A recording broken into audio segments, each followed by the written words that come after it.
أعوذ بالله من الشيطان الرجيم. بسم الله الرحمن الرحيم.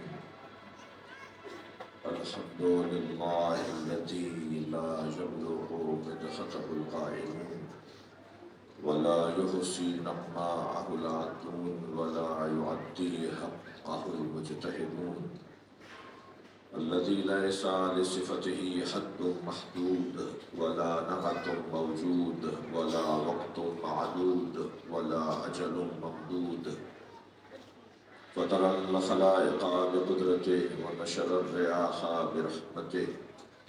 الصلاة والسلام على الرسول المسدد المصطفى الأمجد المحمود الأحمد سيدنا ومولانا ومولى الكونين جد الحسن والحسين معاني والقاسم محمد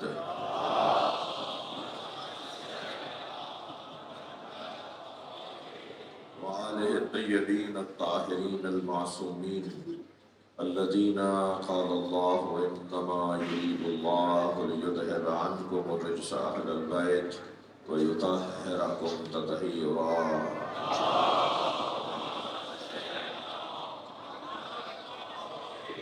ولعنة الله على أعدائهم أجمعين من يوم عداوتهم إلى قيام يوم الدين.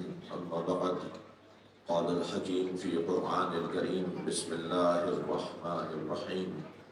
إذا زلزلت الأرض زلزالها وأخرجت الأرض أثقالها وقال الإنسان ما لها يومئذ تحدث أخبارها بأن ربك أوحى لها. الصلوات.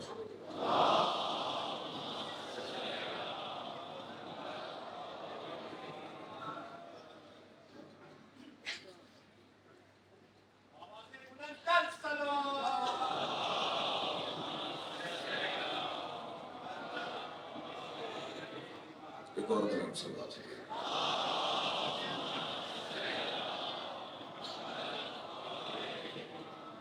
اس سے بھی بلند صلوات پڑھی جا سکتی.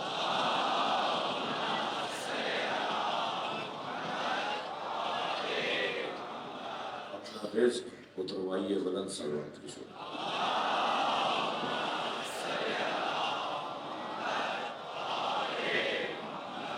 سورہ مبارکہ زلزال.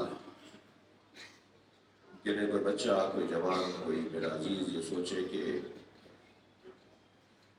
کون سی قیامت آ گئی جو مولانا نے سورہ زلزال کی تلاوت کی ہے. مگر میں عزیزو اس سورہ کی جب تفسیر پڑھ رہا تھا تو تفسیر سورہ زلزال میں عظمت علی پوشیدہ ہے، مولا کائنات کی فضیلت پوشیدہ ہے.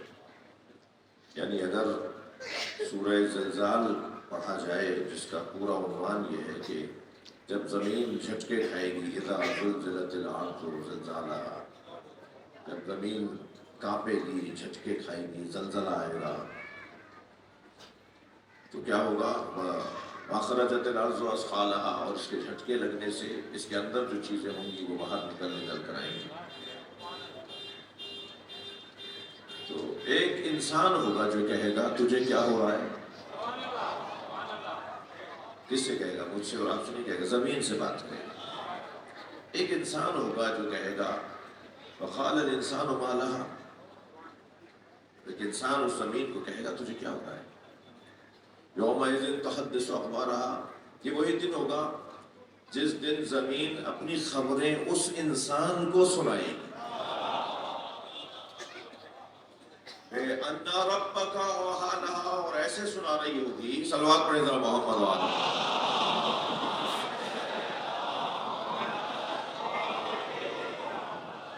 ایسے وہ زمین اپنی خبریں سنا رہی ہوگی. یومئذ تحدث اخبارہا، زمین کے پاس کیا خبر ہے؟ سوال ہے زمین کے پاس کیا خبر ہے جو زمین اپنی خبریں سنا رہی ہوگی ایک انسان کو، اور ایسے خبریں سنا رہی ہوگی دقیق، بالکل صحیح، ایک من اور ان بھی کم اور زیادہ نہیں.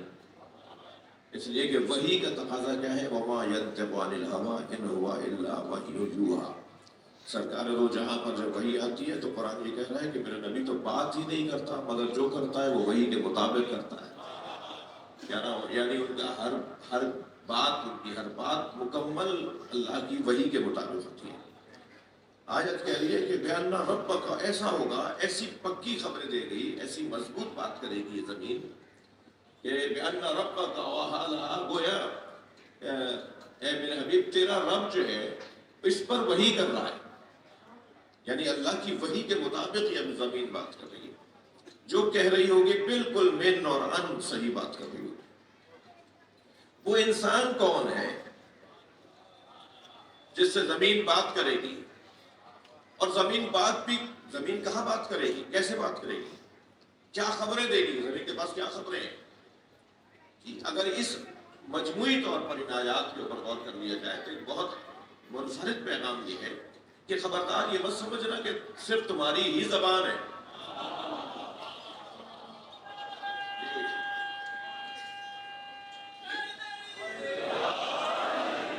اگر کوئی سنگین میری گفتگو ہو رہی ہے تو تھوڑی سی توجہ بڑھائیے، اور مجھے یہ احساس میری غلط فہمی دور کیجیے کہ میری بات منتقل نہیں ہو رہی۔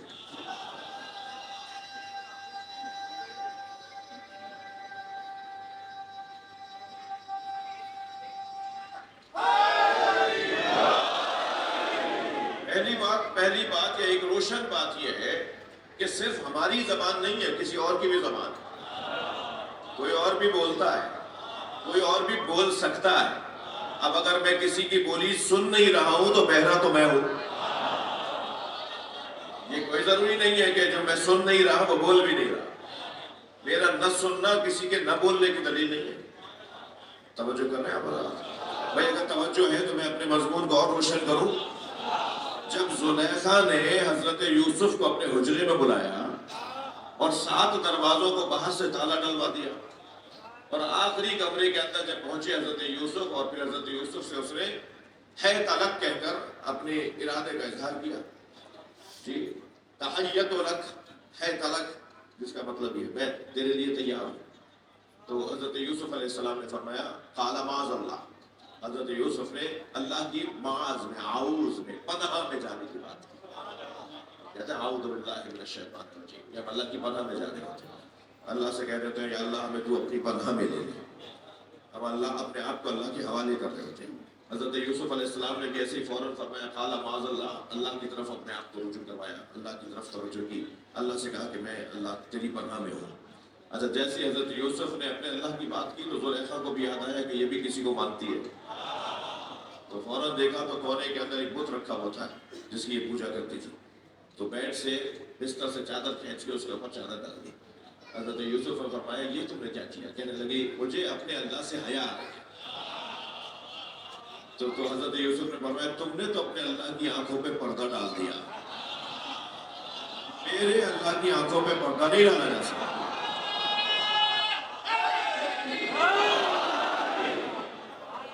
بڑی عنایت آپ کی توجہات کا ممنون ہو۔ میرا محترم مجمع، میرا بافہم مجمع میرے اس سنگین مضمون کو سننے کے لیے آمادہ ہے، اس کے لیے میں ممنون ہوں۔ تو جب حضرت یوسف نے اپنے آپ کو بچانے کے لیے اللہ کی پناہ کا مطلب کیا ہوتا ہے؟ ہاتھ پہ ہاتھ رکھ کے بیٹھنا۔ اللہ کی پناہ کا مطلب یہ ہے کہ کوشش تم کرو، برکت وہ دے گا۔ ایسا نہیں ہوگا کہ ہم نے کہا یا اللہ تو رزق دینے والا ہے، تم کچھ حرکت بھی نہیں کریں گے، گھر سے تو نکل کے جاؤ، ذرا دکان تو وقت پہ کھولو، کاروبار تو اپنا وقت پہ جا کے، نوکری پہ تو وقت پہ پہنچو، پھر اس کے بعد وہ برکت دینے والی ذات اللہ کی ہے۔ تو یہاں حضرت یوسف نے اگر یہ کہہ دیا یا اللہ میں تیری پناہ میں ہوں، تو اس کے بعد حضرت یوسف وہیں کھڑے نہیں رہ گئے، بلکہ دروازے کی طرف بڑھے۔ پتہ ہے دروازہ باہر سے بند کیا گیا ہے، پتہ تھا انہیں جانے والی کنیزیں لوٹتے ہوئے دروازے بند کرتی ہوئی جا رہی تھی، معلوم تھا کہ دروازہ بند ہے، مگر پھر بھی دروازے کی طرف بڑھے۔ دروازے کا بند ہونا یہ مادی مسئلہ ہے، اور دروازے کا کھلنا یہ روحانی مسئلہ ہے۔ ہمیشہ مادیت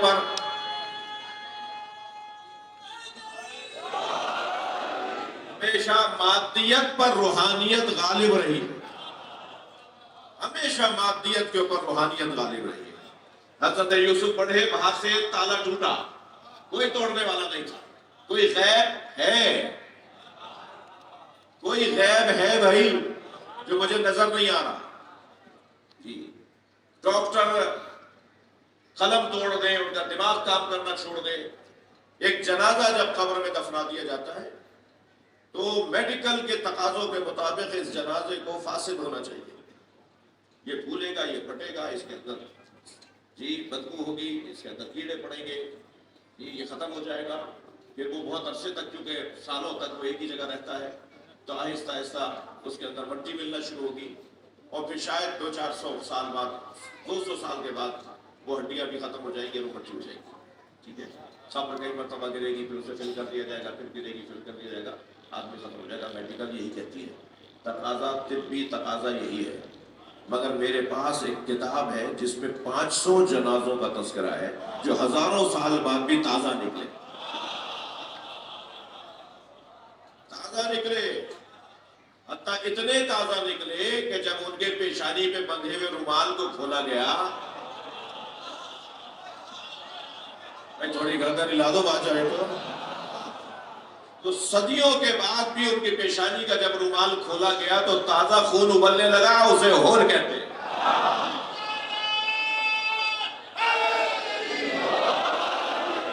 اسے کیسے مانیں گے؟ کون مشاہدہ ہے نا یہ تو مولانا، اس کا کون انکار کر سکتا ہے مشاہدہ؟ لیکن میڈیکل نہیں مانے گی تو کہتے ہیں صاحب غیب ہے. یہ بتا رہا ہے کہ غیب ہے، کوئی ہے جو ہمیں نظر نہیں آ رہا.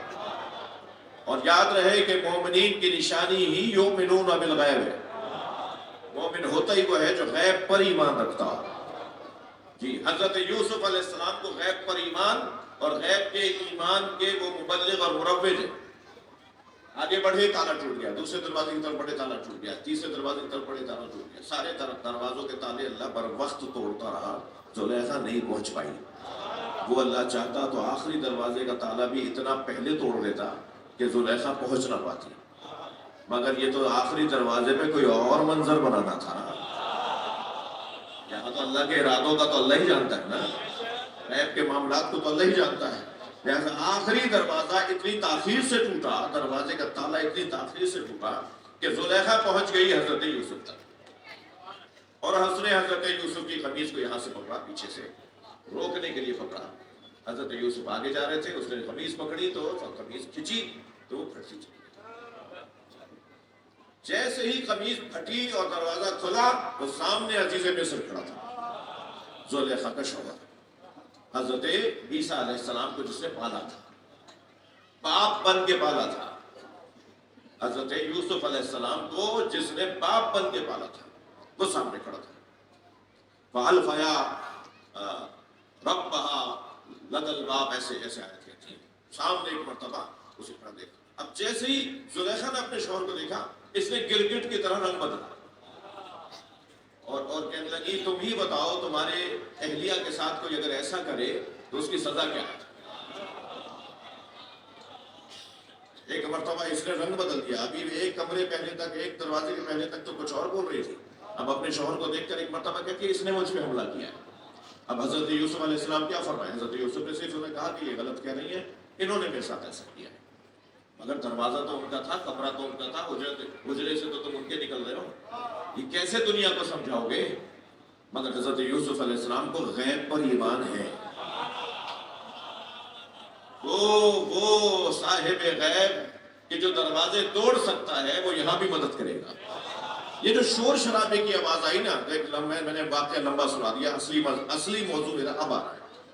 جیسے ہی شور کی آواز آئی تو برابر والے حجرے میں زلیخا کی بہن ٹھہری ہوئی تھی جو اپنے دودھ پیتے 3 مہینے کے بچے کو ساتھ لائی تھی. جب شور شرابے کی آواز آئی تو یہ حجرے سے باہر نکلی کہ باہر جا کے دیکھو ہو کیا رہا ہے. تو اسی وقت میں وہ بچہ جو سو رہا تھا وہ اٹھ گیا اور رونے لگا. اب اس نے اسے گود میں لیا اور بچے کو گود میں 3 مہینے کا بچہ، دودھ پیتا بچہ لے کر ایک مرتبہ باہر آئی اور وہاں یہ ہنگامہ ہو رہا تھا، وہاں یہ چیخ چلانا ہو رہا تھا، یہاں شور شرابہ ہو رہا تھا. یہ بچے کو گود میں لے کے وہاں کے کھڑی ہو گئی. جیسے ہی حضرت یوسف سے اس نے کہا کہ یوسف مجھے تو تم پر میں تم کو ایسا نہیں سوچتا تھا کہ تم ایسا بھی کر سکتے ہو. جب یہ والی باتیں ہونے لگی تو قرآن کہتا ہے وَشَهِدَ شَاهِدٌ مِّنْ أَهْلِهَا، اور زلیخا کے ہی گھر سے ہم نے اس کے خلاف گواہی دلوائی. بھائی سلوات پڑھے محمد و آل محمد.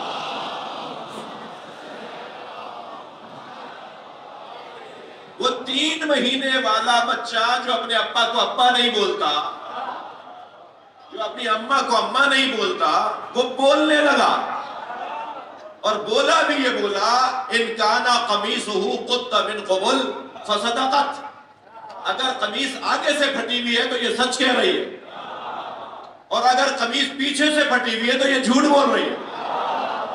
بھئی صلوات پڑھیں محمد وعلیہ۔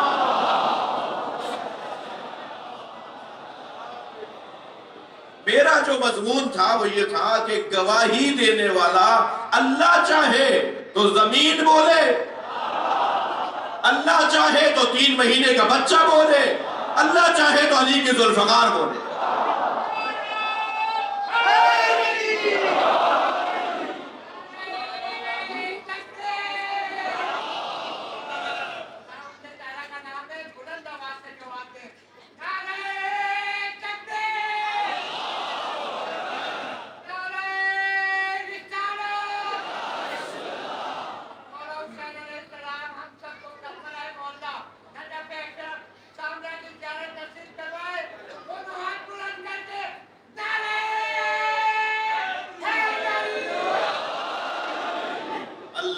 زمین کو زبان دے رہا ہے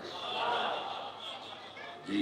اس آیت کے بڑے حسین پیغامات ہیں۔ میرا دل کر رہا ہے کہ ایک جملہ ضرور آپ کو ہدیہ کروں۔ یہ جو قرآن نے کہا ہے نا شہد شاہد من اہلہا، خود زلیخا ہی کے گھر سے اس کے خلاف گواہی آئی، تو یہ جو گھر کی گواہی ہے نا بڑی خطرناک ہے۔ میرے بچوں جوانوں، اس سے بچ کے رہنا۔ اور گھر کی بعض گواہیوں سے تو ہم بچ سکتے ہیں، مگر بعض گواہیوں سے ہم بچ نہیں سکتے، اس لیے کہ یہ جو قیامت میں ہاتھ ہمارے ہی خلاف گواہی دے گا یہ گھر کی گواہی ہے۔ یہ پیر ہمارے ہی خلاف قیامت میں، قرآن کہہ رہا ہے نا کہ یہ ہاتھ پیر بولیں گے قیامت میں۔ ہمارا ہاتھ تو نہیں بولتا، ہماری انگلی تو نہیں بولتی، مگر اللہ اس کو زبان دے دے گا۔ یہ ہاتھ پیر بولیں گے قیامت میں، ہمارے ہی خلاف بولیں گے۔ تو یہ گھر کی گواہی ہوگی جو بڑی خطرناک ہوتی ہے، مان لی جاتی ہے۔ گھر کی گواہی مان لی جاتی ہے، گھر کی گواہی مان لی جاتی ہے، تبھی تو جناب خدیجہ نے پہلے کلمہ پڑھا۔ گھر کی گواہی مان لی جاتی ہے، تبھی تو مولا علی نے سب سے پہلے کلمہ پڑھا۔ باہر والوں کی گواہیاں تو شک میں آ جاتی ہیں کہ انہیں کیا پتا کہ گھر کے حالات کیا ہیں۔ گھر والا گواہی دے تو وہ معتبر ہو جاتی ہے۔ صلوات پڑھیں محمد وآلہ۔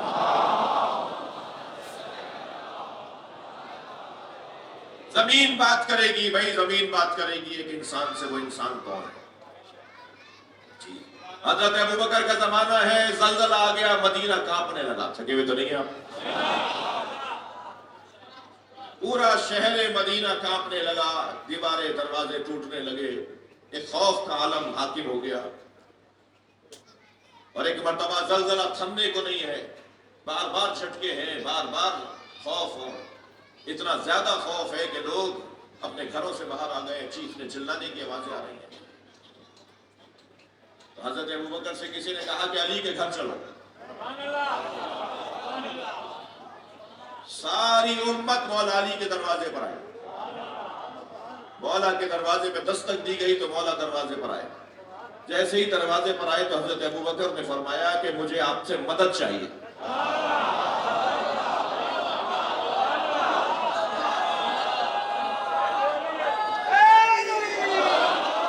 بہت واضح بات ہے، جب خلفاء اور صحابہ علی کی مدد کے بغیر جی نہیں سکتے تو امت علی کی مدد کے بغیر کیسے جیے گی؟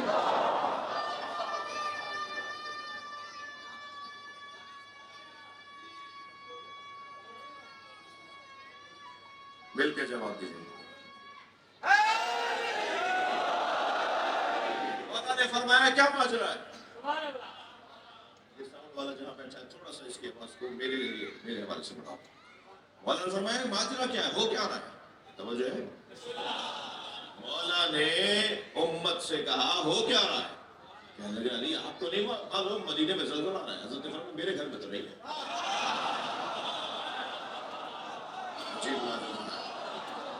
زمین کا مالک ہو اور زمین اس پہ زلزلہ ڈالے؟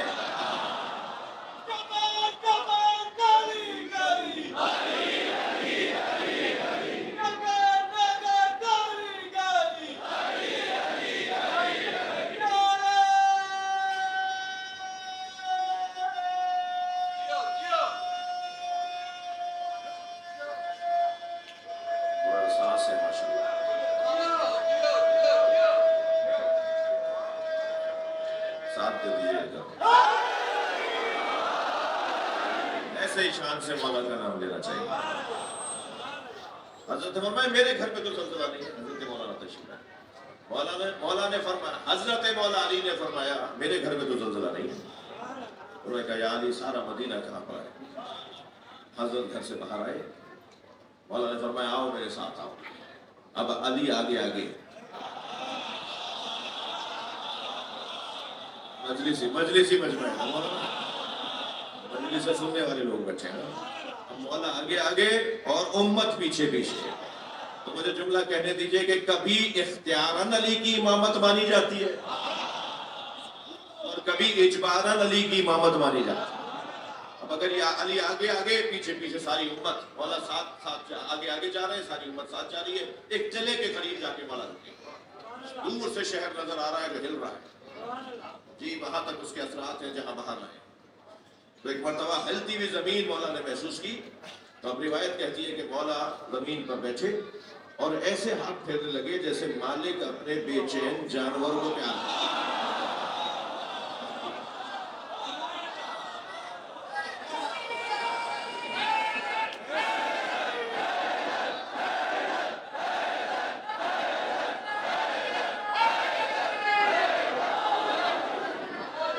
بہار الانوار میں علامہ مجلسی نے سے لکھا ہے, اور شواہد النبوہ میں ملا عبد الرحمن جامی اہل سنت نے اسے لکھا ہے. صلوات پڑھے ذرا محمد والے.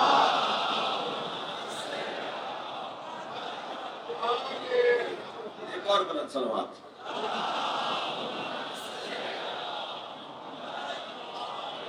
آپ لوگ کے بیٹھ جائیں تو مجھے اچھا لگے گا میرے دوست سے. ایک اور صلوات نبی کی ذات.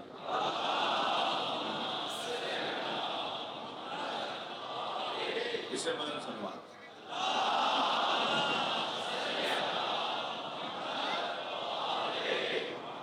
روایت پوری نہیں ہوئی ابھی. مولا نے زمین پر ایسے ہاتھ پھیرنا شروع کیا جیسے کوئی مالک اپنے جانور کو پیار کر رہا ہوتا. جملے سنا دوں مولا نے کیا فرمایا. مولا نے ایک مرتبہ ہاتھ پھیرتے فرمایا مالکے اسکنے, تجھے کیا ہو گیا, سکون میں آ جا.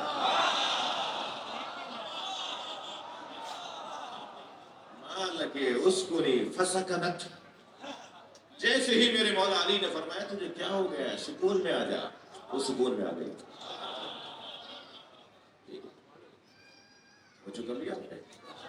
اب ملا عبد الرحمن جامی کہتے ہیں کہ کچھ لوگوں نے اس روایت پر اعتراض یہ ڈالا ہے کہ زمین بول کیسے سکتی ہے, زمین سن کیسے سکتی ہے. ملا صاحب فرماتے ہیں کہ تمہیں کیا پتا کہ غیب میں کیا کیا پوشیدہ ہے. وہ فرماتے ہیں یہ جو قرآن کہہ رہا ہے نا کہ یوم تحدث اخبارہا, وہ ایک انسان کو اپنی خبریں بتائے گی. وہ کہتے ہیں کہ یہ سوچنا کہ زمین بولے گی کیسے, انہوں نے بڑا ایک حسین فارمولہ دیا ہے. وہ کہتے ہیں کہ اگر کل صلاحیت نہ رکھتا ہو تو اسی کا جز بھی وہ صلاحیت نہیں رکھتا. اگر کسی کا کل کوئی صلاحیت نہ رکھتا ہو تو اسی کل کا جز بھی وہ صلاحیت نہیں رکھتا. اگر پوری زمین نہیں بول سکتی تو نبی کے ہاتھوں پہ کنکروں نے کیسے بولا.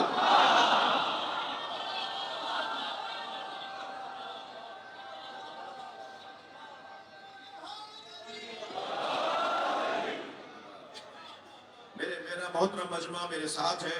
میرا دل کر رہا ہے کہ اس مضمون کو اور بہتر کروں. اور وقت ٹائم بھی تنگ ہے. عبادتداری بھی ہے, نوحسانی بھی ہے, اس کا بھی ہمیں خیال رکھنا ہے. وقت تو محدود ہے بس, مگر اتنا بھی محدود نہیں ہے کہ میں فضائل نہ پڑھوں. جناب زہرا فرماتی ہے بابا ہر رات علی بیٹھ کر زمین پر بیٹھ کر کسی سے باتیں کرتے. بابا علی کا بولنا تو نظر آتا ہے مگر کس سے وہ بول رہے ہیں یہ نظر نہیں آتا. اچھا یاد رہے جناب زہرا اس لیے نہیں پوچھ رہی کہ بیوی کو نہیں پتا. سیدہ اس لیے پوچھ رہی ہے کہ یہ روایت بن جائے اور آج یہاں بیان ہو جائے. صلوات پڑھے محمد وآلہ.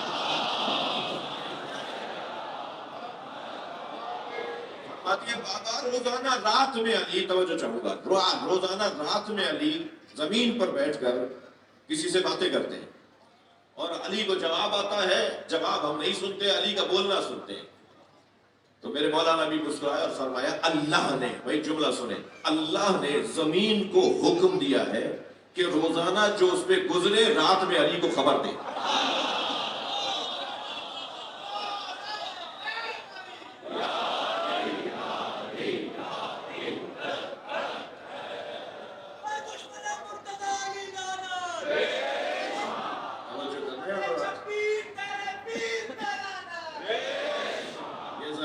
یہ زمین روزانہ مولا علی کو گزارش سناتی ہے، مولا علی کو روزانہ گزارش رپورٹ دیتی ہے جو کچھ زمین پہ گزرا ہے، جو دن بھر گزرتا ہے۔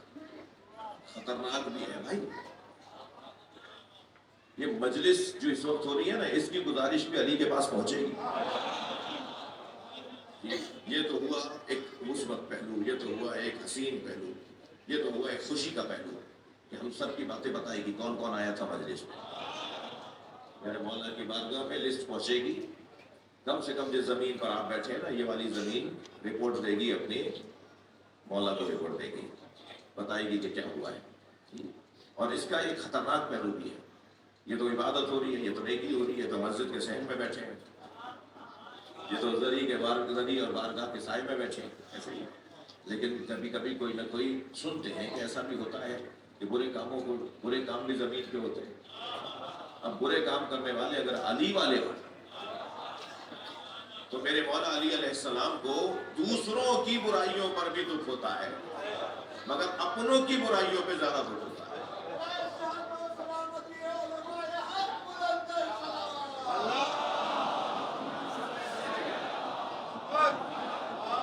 زمین پہ جو نیکیاں ہو رہی ہیں، زمین پہ جو سجدے ہو رہے ہیں، تو یہ رپورٹ بھی زمین دے گی نا مولا علی کو، تھوڑی گردن ہلا دو بھائی۔ یہ زمین بھی تو، یہ رپورٹ بھی تو جو زمین دے رہی ہے نا، تو وہ رپورٹ بھی تو دے گی کہ جو ایک شیعہ، ایک مولائی، ایک محب، ایک علی کا چاہنے والا، ایک سنی محب، ایک شیعہ محب جب اس زمین پر کوئی گناہ کرے گا تو وہ رپورٹ بھی تو علی تک جائے گی نا۔ یاد رہے، اپنوں کی جب خبر علی بری خبر سنیں گے تو انہیں زیادہ دکھ ہوگا۔ دلیل دے دوں آپ کو، ایک چور کو لایا گیا مولا علی کی بارگاہ میں، گواہیاں مکمل ہو گئی، حضرت نے فرمایا اس کی انگلیاں کاٹ دو۔ ہاتھ کاٹنے سے مراد انگلیاں کاٹنا ہوتا ہے۔ ائمہ اہل بیت کی تعلیمات کی روشنی میں ہاتھ سے مراد یہ کلائی سے نہیں کاٹتے، وہ فرماتے ہیں ہاتھ سے کاٹو، اس لیے کہ یہ جو ہتھیلی ہے نا، یہ مسجد ہے، اور مسجد اللہ کی چیز ہے، اس کی انگلیاں کاٹی جاتی ہیں۔ ائمہ اہل بیت کی تعلیمات میں چور کی سزا انگلیاں کاٹنا، یہ ہاتھ ہی ہے، انگلیاں بھی ہاتھ ہیں۔ ہاتھ کاٹنے کا اگر حکم ہے تو یہ انگلیاں کاٹنا بھی ہاتھ ہے۔ تو مولا نے اس کی انگلیاں کاٹ دی، وہ کٹی ہوئی انگلیاں دوسرے ہاتھ میں پکڑ کے مولا کی بارگاہ سے روانہ ہوا، چوک پہ جا کے کھڑا ہو گیا اور آوازیں لگانے لگا، لوگ آؤ میں بتاؤں یہ انگلیاں کس نے کاٹی ہیں۔ اب مجمع جمع ہونے لگا، کچھ تو چاہنے والے تھے اور کچھ علی کے مخالف تھے، وہ بھی چاہ رہے تھے کہ کچھ سن لیں اس سے۔ اس نے کہا آؤ لوگوں میں بتاؤں یہ انگلیاں کس نے کاٹی ہیں۔ جب مجمع جمع ہو گیا تو کہنے لگا سنو، یہ اس نے کاٹی ہے کہ اگر وہ نہ ہوتا تو نبی کے بستر پہ سونے والا کوئی نہیں تھا۔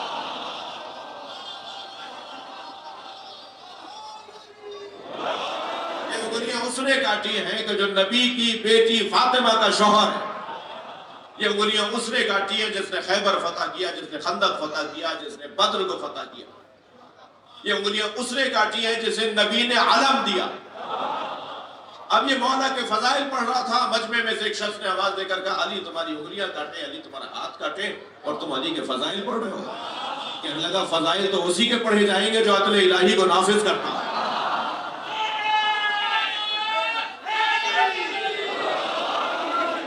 یہ خبر میرے مولا علی تک پہنچی، یہ خبر میرے مولا علی تک پہنچی۔ مولا نے اسے بلایا اور بلانے کے بعد حضرت نے اس کی کٹی ہوئی انگلیوں کو اس کے ہاتھ کے ساتھ جوڑا اور ارادہ فرمایا، انگلیاں ایسی ہو گئی جیسے کٹی نہیں تھی۔ عزیزان گرامی، مجھے معلوم ہے ہم میں سے، میں اپنے جیسوں کی بات کر رہا ہوں، جنہیں میں نہیں پہچانتا کوئی اللہ کا ولی بیٹھا ہوں، وہ میری بے ادبی کو معاف کرے، میں بے ادبی نہیں کرنا چاہتا، مگر مجھ جیسوں کا حال تو ہر شخص کو اپنے اوپر اللہ نفسہ بصیر، ہر شخص اپنے اوپر زیادہ گواہ ہے نا، ہر شخص اپنے آپ کو زیادہ جانتا ہے نا۔ ہر شخص کو اپنا آئینہ خود بنانا ہوگا جس میں وہ اپنے آپ کو دیکھے کہ کہاں کہاں میری زندگی میں کوتاہیاں ہیں، کمزوریاں ہیں، کہاں کہاں وہ کام میں انجام دے رہا ہوں جو میرا مولا علی پسند نہیں کرتا، اسے مجھے خود ٹھیک کرنا ہوگا۔ غور کر لیا آپ نے؟ جی یہ جو زمین ہے نا، اس کے صاحب کو علی کہتے ہیں، اس کے صاحب کو علی کہتے ہیں، اس کے امیر کو علی کہتے ہیں۔ حضرت ام ہانی نے پوچھ لیا، مولا علی کی بہن نے نبی سے پوچھ لیا، یا رسول اللہ، اپنے چچاداد بھائی سے پوچھ رہی ہیں حضرت ام ہانی مولا علی کے بارے میں، یا رسول اللہ کیا علی امیر المومنین ہے؟ حضرت نے فرمایا علی امیر فی الارض، علی امیر فی السماء۔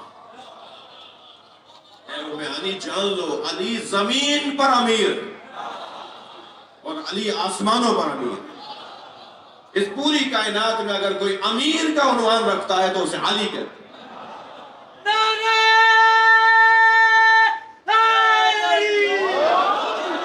تھکے نہیں بیٹھے تو مجھے ایک روایت اور ہدیہ کرنے کا دل کر رہا ہے، اسی مضمون میں ایک اور روایت ہدیہ کرنے کا دل کر رہا ہے۔ اللہ اکبر۔ نبی فرماتے ہیں اللہ اکبر، صداقها الارض، میری فاطمہ کا مہر زمین ہے۔ نہیں تھک گیا پھر؟ فمن مشى علیہ مبغضا بک یا علی مشى حراما، یہ زمین میری فاطمہ کا مہر ہے، جس کی ادائیگی علی نے کی ہے، اور اس زمین پر اگر یا علی کوئی تیرا بغض رکھ کر قدم اٹھائے، اس کا ہر قدم اٹھانا حرام۔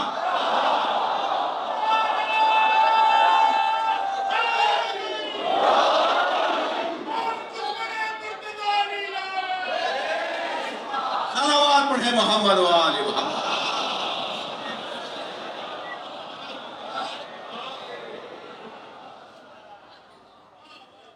علی کے بغضیوں کا زمین پہ چلنا حرام۔ تم گھوم رہے ہو علی کے باغ میں اور دشمنی بھی علی کے ساتھ، بغض بھی علی کے ساتھ۔ جی جب صحابہ کرام کا ذکر کرتے ہو اس وقت تو کہتے نہیں ہو کہ علی کی بھی بات کرو، لیکن جیسے ہی کوئی علی کی بات کرے تو میں فوراً صحابی یاد آ جاتا ہے۔ اور بغض کیسے کہتے ہیں؟ مبغضوں کے کوئی سینگ تھوڑی نکلیں گے،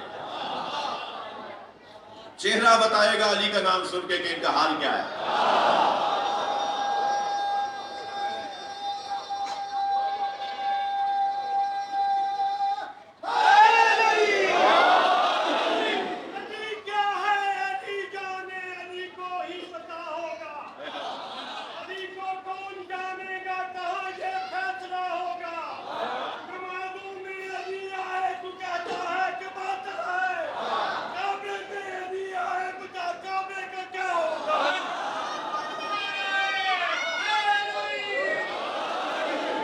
خاص دعاؤں کے لیے، خاص حاجات کے لیے ایک بلند صلوات۔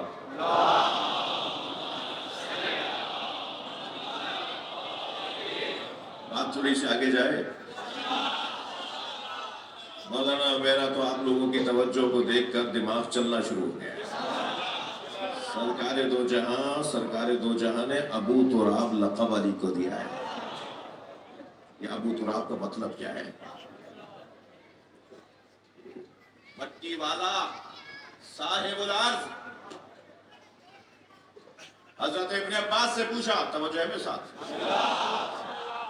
حضرت ابن عباس سے پوچھا کسی نے، ابن عباس آپ بتائیں، آپ رسول اللہ کے خاص صحابیوں میں سے حبر الامہ ہیں، امت کی پیشانی کا تاج ہے، امت کی پیشانی کا جھومر ہے، امت مصطفیٰ کی پیشانی تصور کریں، اس پر ایک ٹیکا اور ایک جھومر تصور کریں، وہ جو ٹیکا اور جھومر ہے وہ حضرت ابن عباس ہے۔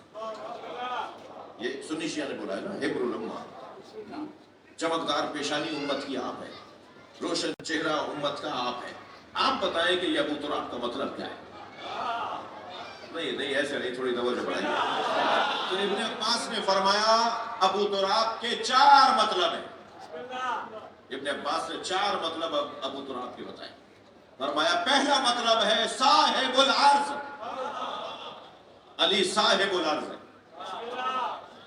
علی صاحب العرض ہے. صاحب العرض ہے. امیر العرض ہے. زمین کے صاحب ہیں. یہ زمین ان کے بغیر کام نہیں کرے گی. یہ زمین ان کو رپورٹ سنائے گی. یہ زمین ان کے مطابق چلے گی. یہ زمین ان کے مطابق زندگی گزارے گی. اس زمین کا تعلق علی امیر کے ساتھ. علی صاحب العرض ہے. علی امیر العرض ہے. اس کا ایک مطلب یہ ہے جی نبی مکرم نے بھی فرمایا تھا نا کہ السابقون السابقون الى مبایعته وموالاته وبالتسلیم بامرة المؤمنین فاولئک هم الفائزون فی جنات النعیم. غدیر کے میدان میں سرکار نے فرمایا وہ جو جلدی کرے گا علی کی بیعت کرنے میں. میں نے تو اعلان کر دیا نا من کنت مولا فاحد علی مولا. نبی نے کہہ دیا. سرکار فرما رہے میں نے تو کہہ دیا. اب السابقون جو اس مجمع میں جلدی کرے گا علی کی الی مبایعتہ علی کی بیعت کے لیے اور الی موالاتہ اور علی کی محبت کے اظہار کے لیے والتسلیم بامرۃ المؤمنین اور سلام کرے جو علی کو امیر المؤمنین بول کر. سرکار نے غدیر کے میدان میں مجمع سے امیر المؤمنین کہہ کے سلام کروایا. میرے سامنے کہو السلام علیکم یا امیر المؤمنین. جو ایسا کرے گا اولئک هم الفائزون وہی فائز ہے وہی کامیاب ہے اور جنات نعیم کے اندر. اس زمین کا صاحب مولا علی کی ذات جی صاحب العرض. فرماتے ہیں وَإِلَيْهِ سُكُونُهَا. دوسری علت دیکھیے میں اس کی تفصیل میں نہیں جا پاؤں گا وقت میرے پاس کم ہو گیا. صرف آپ ٹائٹل سن لیجئے اور پھر کسی اور موقع پہ توفیق ہو تو ہر ایک کی تفصیل ہے. صاحب العرض کا کیا مطلب ہے؟ وَإِلَيْهِ سُكُونُهَا اور علی کی وجہ سے زمین کو سکون ملتا ہے. یہ ابن عباس کے جملے ہیں. وَإِلَيْهِ سُكُونُهَا زمین کا جو سکون ہے نا وہ علی کی طرف یعنی علی کی وجہ سے زمین کو سکون ملتا ہے. اب سمجھ میں آئی کہ علی مولا زیادہ تر زمین پر مٹی پر کیوں بیٹھتے تھے؟ یہ علی کو سکون نہیں مل رہا ہوتا تھا زمین کو سکون دے رہے. تھک گئے آپ میری باتوں سے. وہ زمین کو سکون فراہم کر. وَإِلَيْهِ سُكُونُهَا. اللہ اکبر. وَحُجَّةُ اللَّهِ عَلَىٰ أَهْلِهَا بَعْدَهُ. اور تیسرا مطلب ابو تراب کا ابن عباس فرماتے ہیں کہ علی اللہ کی حجت ہے زمین والوں پر اللہ کے علاوہ. بعدہ یعنی اللہ کے علاوہ. اللہ کے علاوہ زمین والوں پر اللہ کی حجت علی. اور چوتھی چیز فرماتے ہیں وَبِهِ بَقَاؤُهَا. اس زمین کی بقا علی کی وجہ سے. اس وجہ سے ابو تراب کہا گیا ہے.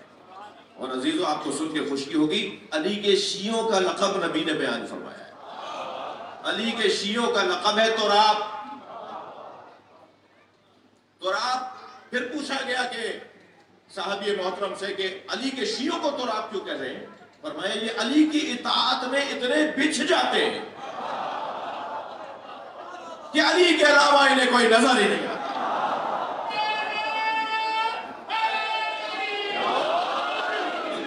اپنے مزاج میں تراب ہو جاتے ہیں.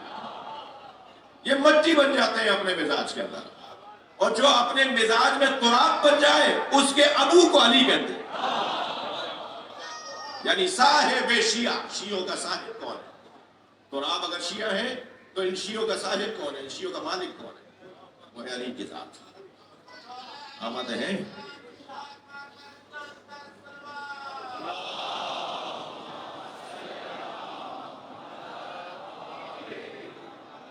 جی عزیزو قیامت میں یا ویلتا لیتنی کنت ترابا ویقول الکافر لیتنی کنت ترابا. یا لیتنی کنت ترابا، قیامت میں کافر کہیں گے کاش ہم تراب ہوتے۔ تراب کہتے ہیں شیعوں کو، کافر حسرت کریں گے کاش ہم تراب ہوتے، کاش ہم مٹی ہوتے۔ اچھا، یوم یعض الظالم علی یدیہ، اور وہ دن ہوگا جب ظالم اپنے ہاتھوں کو چبائیں گے اور کہیں گے یا لیتنی کنت ترابا، کاش ہم تراب ہوتے۔ یہ جو ہاتھ کیوں چبائیں گے؟ اپنے ہی ہاتھوں کو کاٹیں گے ظالم۔ کیوں اپنے ہاتھوں کو کاٹ رہے ہیں؟ اس لیے کہ یہ ہاتھ علی کی خاطر اٹھے نہیں، یہ ہاتھ علی کی خاطر استعمال میں نہیں آئے۔ ان ہاتھوں نے اگر علی کی خاطر کوئی کام کیا ہوتا تو آج یہ حسرت نہ کرتے۔ قیامت میں کافر بھی تراب ہونے کی خواہش کریں گے، یعنی شیعہ ہونے کی خواہش۔ تھک گیا تو دو جملے اور فضائل کا سنا دو۔ عزیزو، پروردگار عالم کا احسان عظیم ہے کہ اس نے ہمیں ترابی بنایا ہے۔ شاعر کہتا ہے ترابیو نہ ڈرو قبر کے اندھیرے سے، شیر کو تو شیر کی طرح سنے نا، ترابیو نہ ڈرو قبر کے اندھیرے سے، تمہاری قبر میں 14 چراغ جلتے ہیں۔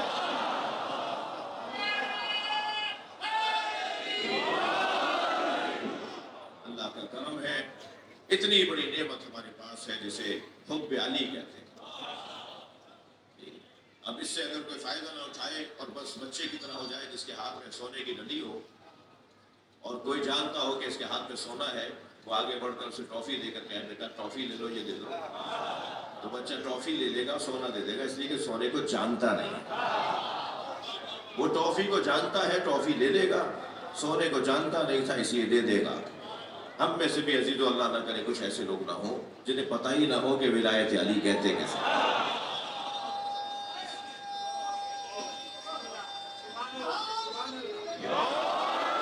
اس سے کیا کیا نتیجے ہیں، اس کے کیا کیا فائدے ہیں، اس سے ہم کیا کیا استفادہ کر سکتے ہیں۔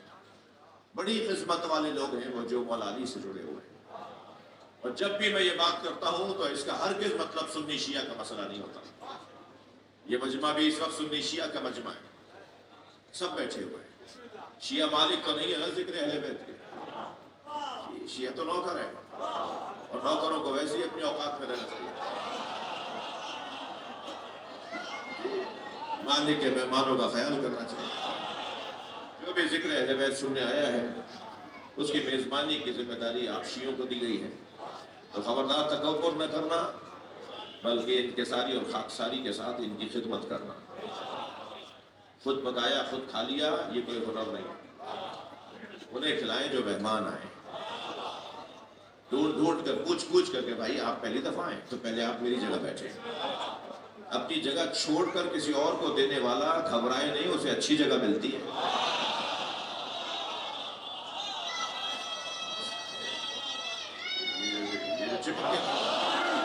چپک کے بیٹھ جاتے ہیں نا اپنی جگہ پر، اور کسی کے لیے اسپیس نہیں دیتے، کسی کے لیے جگہ نہیں دیتے، وہ لوگ تنگ نظر ہیں، کنجوس ہیں۔ کنجوسوں کا کوئی تعلق اہل بیت کے ساتھ نہیں۔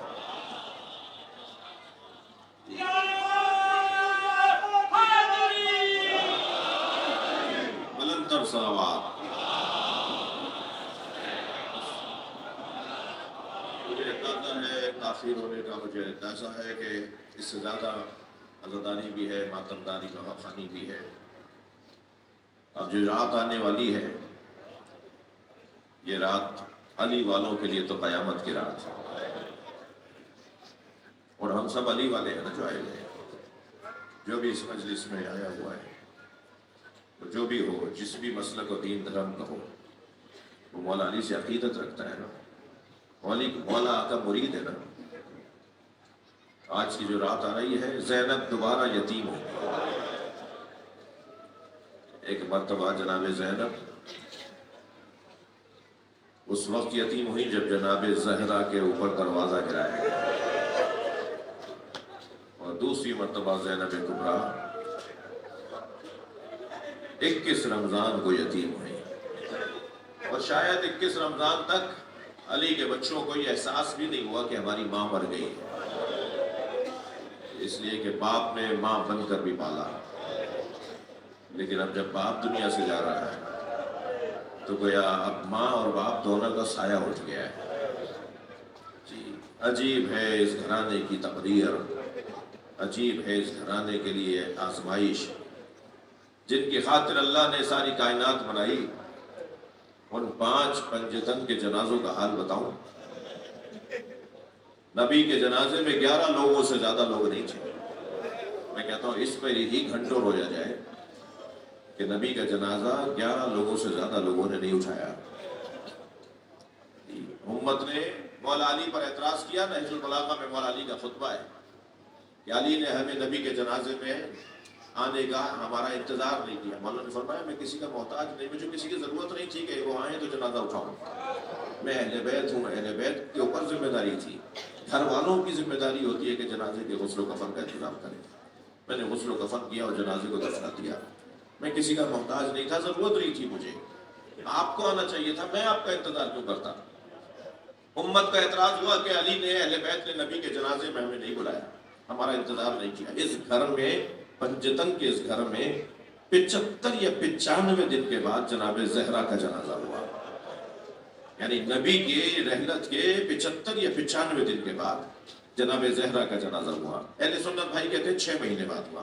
آپ 6 مہینے مان لیجئے، 75 95 یا 6 مہینے. نبی کے شہادت کی رحلت کے بعد 6 مہینے کے بعد جناب زہرا کی شہادت ہوئی. جناب زہرا کے جنازے میں 6 لوگ ہیں. رات کی تاریکی میں جنازہ اٹھایا گیا. بی بی کی وصیت تھی میرے جنازے میں کوئی نہ آئے. اللہ اکبر. حتیٰ حسنین جب ماں کے جنازے پہ رو رہے تھے نا تو مولا علی نے قریب جا کے کہا بیٹا آہستہ رو، کہیں پڑوسیوں کو پتہ نہ چلتا ہے، کیونکہ تمہاری ماں کی وصیت ہے کہ میرے جنازے میں کوئی نہ آئے، رات کی تاریکی میں میرا جنازہ دفنا دیا جائے. جب مولا علی نے اپنے بچوں سے کہا نا کہ بچوں دیکھو کسی کو معلوم نہ ہو جائے، تو میں نے ایک بزرگ عالم دین سے یہ جملے سنے کہ حسنین اور جناب زینب ام کلثوم آستینوں کو دانتوں میں دبا کے رو رہے تھے کہ کہیں ہماری آواز بلند نہ ہو جائے اور لوگوں کو معلوم نہ ہو جائے، ہماری ماں کی وصیت پہ عمل نہ رہ جائے. رات کی تاریکی میں پنجتن کا دوسرا جنازہ ہے جسے اٹھایا گیا ہے. پھر امت کا اعتراض ہوا کہ اہل بیت نے ہمیں اپنے گھر کے جنازے، بڑا واقعہ ہے اس کے پیچھے. دوسرا دن جب آیا نا اور معلوم ہوا رات کو سیدہ کو دفنا دیا ہے تو کچھ لوگوں نے تو کدال اٹھا لیے تھے کہ ہم ڈھونڈیں گے، ہم قبر کھولیں گے، ہم جنازہ پڑھیں گے، نبی کی بیٹی کا جنازہ ہے. تو مولا علی علیہ السلام اس وقت جلال میں آئے اور مولا نبی نے فرمایا تھا کہ علی اس کیفیت میں آ جائے نا تو علی سے الجھنا نہیں، کہیں قیامت نہ آ جائے. تو کچھ لوگوں سے کہا اس وقت علی جلال میں ہے، علی نہیں چاہتے کہ سیدہ کے جنازے کی اور قبر کی بے حرمتی ہو. وہ چاہ رہے تھے جنازہ نکال کے دوبارہ سے پڑھیں. یہ بھی ہوا. یہ دوسرا جنازہ. اس گھر میں تیسرا جنازہ مولا علی کا ہوا. پنجتن کے 5 جنازے ہوں گے نا، اس گھر میں تیسرا جنازہ مولا علی کا ہوا. مولا علی کے جنازے میں اہل سنت بھائیوں کے مطابق 2 لوگوں نے جنازہ اٹھایا. ہاں، حسن و حسین نے پیچھے سے اٹھایا، آگے سے جنازہ خود اٹھ رہا تھا. اللہ اکبر. 4 لوگ بھی نہیں علی کو کہا تھا. یہ سبب بھی تو کوئی تلاش کرے نا، کوئی وجہ بھی تو تلاش کرے نا کہ یہ ہو کیا رہا ہے، یہ پنجتن کے ساتھ ہی کیوں ہو رہا ہے. 2 لوگ ہیں جنہوں نے مولا علی کا جنازہ اٹھایا. یہ سنی بھائیوں کی روایت ہے. جنازہ آگے چل رہا تھا اور حسنین پیچھے سے جنازے کو اٹھایا. یہ جنازہ تیسرا جنازہ ہے پنجتن کے گھر میں. پھر امت کو اعتراض ہوا کہ علی کو ہمارے جنازے میں ہمیں علی کے جنازے میں نہیں بلایا گیا، علی کے جنازے میں ہمیں شریک نہیں کیا گیا. پھر امت کو اعتراض ہوا. بار بار اعتراض ہو رہا تھا نا، 3 مرتبہ اعتراض ہو گیا تھا. تو پہلا جنازہ تھا امام حسن کا، پنجتن کے گھر میں چوتھا جنازہ. اور یہ امام حسن کا اس اعتبار سے پہلا جنازہ تھا جو امت کے کاندھوں پہ دیا گیا. تو میں بار بار اعتراض تھا نا، شوق تھا نا، پنجتن کا جنازہ اٹھاؤ گے. امام حسن کے جنازے میں امت نے تیر مارے امام حسن کے جنازے میں. یہ واحد جنازہ ہے نبی کے بڑے بیٹے کا جنازہ. پھر بھی ہم سے لوگ کہتے ہیں ہم روتے کیوں ہیں، پھر بھی ہم پہ اعتراض ہے کہ ہم یہ ماتم کیوں کر رہے ہیں. ہم نہ ہوتے نا تو اہل بیت کی مظلومیت کوئی بتانے والا نہیں تھا. وہ کیوں بتائیں گے مظلومیت جو ان کے پیچھے کھڑے ہوئے، جن ظالموں نے یہ کام کیا ہے، جو ان کو مانتے ہیں ان کے پیچھے کھڑے، وہ کیوں بتائیں گے یہ. اور کیا ان کی وجہ سے کائنات بنی تھی یا پنجتن کی وجہ سے؟ یہ ساری دنیا پنجتن کا صدقہ کھا رہی ہے یا ان کا صدقہ کھا رہی ہے جنہوں نے پنجتن کو مارا؟ ہم پر اعتراض ہوتا ہے روتے کیوں؟ ہم پر اعتراض ہوتا ہے ماتم کیوں کرتے ہو؟ کیا ہوا ہے اہل بیت کے ساتھ؟ یہ پہلا جنازہ تھا پنجتن کا، امام حسن کا جنازہ، جو امت کے کاندھوں پہ دیا گیا۔ اتنے تیر مارے ہیں، جنازہ لوٹ کر واپس آیا۔ بہنوں کی عجیب قسمت ہے، کبھی 70 قدم کے فاصلے پہ کھڑے ہو کے بھائی کو ذبح ہوتے دیکھا، کبھی حسین کو 70 قدم کے فاصلے پہ ذبح ہوتے دیکھے، بار بار آوازیں لگائی گی کوئی ہے جو میرے ماجائے کو بچائے۔ کربلا کے میدان میں کسی نے نبی زادی کی آواز نہیں سنی۔ عجیب قسمت ہے جناب زینب کی، عجیب آزمائش ہے جناب زینب کی، کہ جب جنازہ واپس آیا نا امام حسن کا، تو بہنوں نے بھائی کے جنازے سے تیر نکالے، دوبارہ کفن دیا گیا۔ مولا حسن نے فرمایا تھا مجھے نانا کے برابر میں دفنا دینا، مولا حسن نے فرمایا تھا مجھے میرے نانا کے برابر، میں ان کا بڑا بیٹا ہوں نا، مجھے نانا کہتے تھے نا یہ میرا بڑا بیٹا ہے، مجھے نانا کے برابر میں دفنا دینا۔ دفنا رہے تھے تو آگے روک دیا کہ ہم یہاں نہیں دفنانے دیں گے۔ پھر مولا امام حسین نے اپنے چاہنے والوں کو اجرکم اللہ، اجرکم اللہ، انہیں روکیے۔ مولا حسین نے اپنے چاہنے والوں کو خطبہ دیا اور فرمایا کوئی بات نہیں، اگر بھائی حسن کو وصیت کے مطابق دفنانے نہیں دے رہے تو کوئی بات نہیں، ہم کہیں اور دفنا دیں گے۔ پھر جنت البقیع میں لے جا کے امام حسن کو دفنایا امام حسین نے۔ جی یہ پہلا جنازہ تھا جو امت کے کاندھوں پہ دیا۔ اور دوسرا جنازے کا اور 5ویں جنازے کا حال بتا دوں، امام حسین کے بدن پہ گھوڑے دوڑا گئے۔ بیٹا نہیں پہچان پایا کہ بابا کا لاشا ہے، جناب زینب نہیں پہچان پائی کہ یہ میرے بھائی کا لاشا ہے۔ اجرکم اللہ، اجرکم اللہ، حق ہے ایسے ہی گریا کر رہے ہیں۔ جس کے مذہب میں رونا جائز ہے وہ تکلف کر کے نہ رونے۔ یہ جو آنسو ہے نا یہ ہماری قبر میں کام آئیں گے۔ یہ محبت اہل بیت کی علامت ہے، محبت کا اظہار ہے۔ اللہ آپ کو کسی وقت میں نہ رلائے۔ بعض دوستوں کی حالت میں غیر ہوتے دیکھ رہا ہوں، میں نے تو ابھی کچھ پڑھا ہی نہیں ہے بھائی، میں نے کیا پڑھا ہے؟ اس سے زیادہ مصیبتیں ہیں اس گھر کے ساتھ، اس سے زیادہ مصیبتیں ہیں اس گھر کے ساتھ۔ مولا علی کے سر پہ وہ تلوار ماری گئی جو 1000 درہم میں خریدی گئی تھی اور اسے 1000 درہم کے زہر میں بجھایا گیا تھا، گرم کر کر کے زہر میں بجھایا گیا تھا، زہر پلایا گیا تھا تلوار کو، اور وہ تلوار جب مولا کے سر پہ آ کے لگی ہے نا تو سر 2 نیم ہو گیا۔ آگے بڑھ کر امام حسن نے سہارا دیا تو فرمایا بیٹا پہلے نماز پڑھاؤ، سلام ہو علی بن ابی طالب پر۔ مولا اپنا زخم بھول گئے، فرمایا نماز پڑھاؤ۔ کتنی اہمیت ہے نماز کی علی کے نزدیک۔ اب مولا حسن نماز پڑھا رہے بابا کو محراب کی دیوار سے ٹیک لگا کے بٹھا دیا۔ تو سنیں گے ستاروں، بس یہی جملہ مجھ سے سن لیجئے، مجلس کا وقت تمام ہونے کو ہے۔ مولا امام حسین نے، مولا امام حسن نے بابا کو دیوار کے ساتھ ٹیک لگا کے بٹھا دیا۔ امام حسن نماز پڑھا رہے ہیں، روایت کہتی ہے یمیناً و یسارا، کبھی دائیں گرتے تھے، مولا علی کبھی دائیں گرتے تھے، پھر دیوار کو پکڑ کے سنبھلتے تھے۔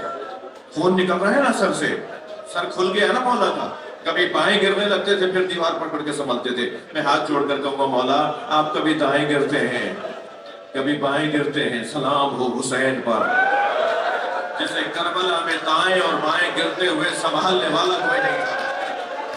مولا آپ کو سنبھالنے والے آپ کے بچے موجود ہیں۔ اجرکم اللہ، اجرکم اللہ۔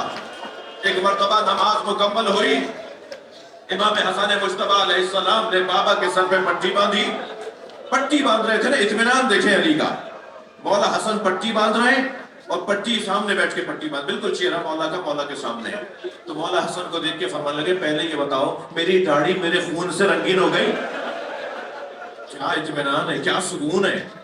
مولا حسن نے فرمایا بابا آپ کی داڑھی آپ کے سر کے خون سے رنگین ہو گئی۔ فرمانے لگے تمہارے نانا نے مجھے بتایا تھا کہ تمہارے سر پر حالت نماز میں سجدے کی حالت میں ضربت ماری جائے گی، اور تمہارے سر کے خون سے تمہاری داڑھی رنگین ہو جائے گی، اور یا اے حسن اب اس زخم میں ٹھیک نہیں ہوں گا، میں تمہارے نانا، تمہارے بابا، تمہارا بابا، تمہارے نانا، تمہاری ماں سے ملنے جا رہا ہے۔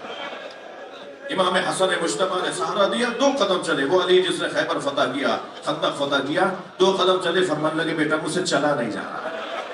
ایک گلم میں ایک قالین پر مولا کو لٹایا، بیٹوں نے بابا کو اٹھایا، جیسے ہی اٹھا رہے تھے نا تو اس حالت کو دیکھ کر مولا حسن کی آنکھ سے ایک آنسو کا قطرہ امام مولا علی کے پیشانی پہ جا کے گرا۔ امام نے آنکھ کھول کے دیکھا تو امام حسن رو رہے تھے۔ فرمایا بیٹا خبردار گریہ نہ کرو، جو حق کی خاطر جیتا ہے اسے یہ دن دیکھنا پڑتے ہیں، اور بیٹا تمہیں بھی تیاری کرنی ہے، تمہیں بھی زہر دیا جائے گا، حسین کو بھی کربلا میں مارا جائے گا، عباس کے بھی بازو کاٹے جائیں گے۔ بیٹا جو حق کی خاطر جیتا ہے اسے یہ دن دیکھنا پڑتے ہیں، جو سچ بولتا ہے اسے یہ دن دیکھنا پڑتے ہیں۔ عجیب اطمینان ہے مولا علی کا۔ ایک مرتبہ یاد آیا کہ حسین کہاں ہے، تو امام حسین پائنتی کی طرف تھے، تو دیکھا تو حسین رو رہے تھے۔ فرمایا بیٹا حسین گریہ نہ کرو، تمہارا رونا تو تمہارے نانا کو برداشت نہیں تھا، تم روتے تھے تو تمہارے نانا پریشان ہو جاتے تھے، خبردار بیٹا آنسو صاف کرو۔ حضرت عباس کو فرمایا عباس رونا نہیں، محمد حنفیہ آنکھوں سے آنسو صاف کرو۔ اب لے کے جا رہے ہیں بچے مولا کو گھر کی طرف، اور سارے رستے علی بچوں سے کہتے جا رہے ہیں حسین گریہ نہ کرو، حسن گریہ نہ کرو، عباس خبردار گریہ نہ کرو، محمد حنفیہ آنسو صاف کرو۔ جو سارے رستے بچوں سے کہتے گئے نا کہ گریہ نہ کرو گریہ نہ کرو، جیسے ہی گھر میں داخل ہوئے زینب کو دیکھا تو خود رونے لگے، خود مولا علی کی آنکھوں میں آنسو آ گئے، اپنی بیٹی کا سر سینے پہ رکھا۔ اللہ اکبر! ایسا لگ رہا تھا جیسے علی کو نظر آ رہا ہے یہی کوفہ ہوگا، زینب کو کوئی تماچا مارے گا، کوئی تازیہ نہ مارے گا، کوئی زینب کو پتھر مارے گا۔